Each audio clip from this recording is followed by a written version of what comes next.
সম্মানিত কৃষক, আসসালামু আলাইকুম। আজকে আমি আপনাদেরকে একটা জিনিস দেখাবো, সেটা হলো আমার এই যে পলি হাউসে আমরা যে চারাগুলো উৎপাদন করি, মানে কোকোপিটের যে চারাগুলো তৈরি করি সিডলিং ট্রেতে, সেই চারাগুলো আসলে আমরা কিভাবে তৈরি করি সেটা আপনাদেরকে দেখাবো। দেখেন, আমি এখানে একটা স্তূপ দেখতে পাচ্ছেন, এটা আমি আজকে এখন সরাবো। দেখেন, এই যে আমি কাগজ দিয়ে ঢেকে রাখছিলাম দ্রুত জার্মিনেশন হওয়ার জন্য।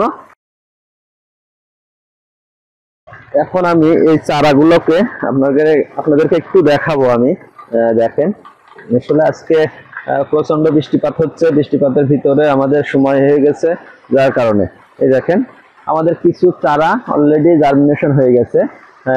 এখন আমরা যদি এটা রেখে দিই এই অবস্থায়, তাহলে অনেক চারা লম্বা হয়ে যাবে, হয়ে চারাগুলো নষ্ট হয়ে যাবে। এই কারণে আমরা এই যে 1%, 2% কি 3%, 10% জার্মিনেশন হয়েছে, এই অবস্থায় আমরা কি করব, এখানে আমরা মেলে দেব।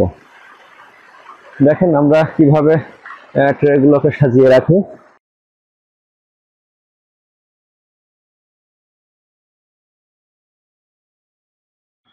সম্মানিত দর্শক, আপনারা দেখতে পাচ্ছেন যে আমি চারাগুলো মেলে দিলাম আর কি ওখানে।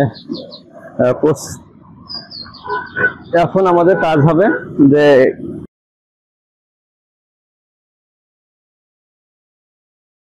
সম্মানিত দর্শক, এখন আমাদের কাজ হবে যে এই ট্রেগুলা মেলে দেওয়ার পরে আস্তে আস্তে আস্তে এদের যে আর্দ্রতাটা ধরে রাখা, মাঝে সাঝে একটু উপরে এই পানি ছিটানো, তারপরে আস্তে আস্তে এই চারা গুলো সব জার্মিনেশন হয়ে যাবে। 2-1 দিনের ভিতরে সব জার্মিনেশন যখন হয়ে যাবে, তখন আমরা অন্যান্য যে চারাগুলো যেমন দেখছেন তেমন হবে আর কি।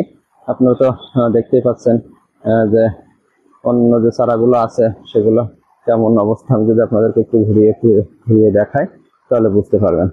দেখেন এই যে, আর এই কোকোপিটের চারা কি সুন্দর সতেজ হয়, সেটা আসলে আপনারা বুঝতে পারবেন। দেখেন, ধন্যবাদ সবাইকে। সবাই ভালো থাকবেন, সুস্থ থাকবেন এবং আমাদের অনেক পাশে থাকবেন।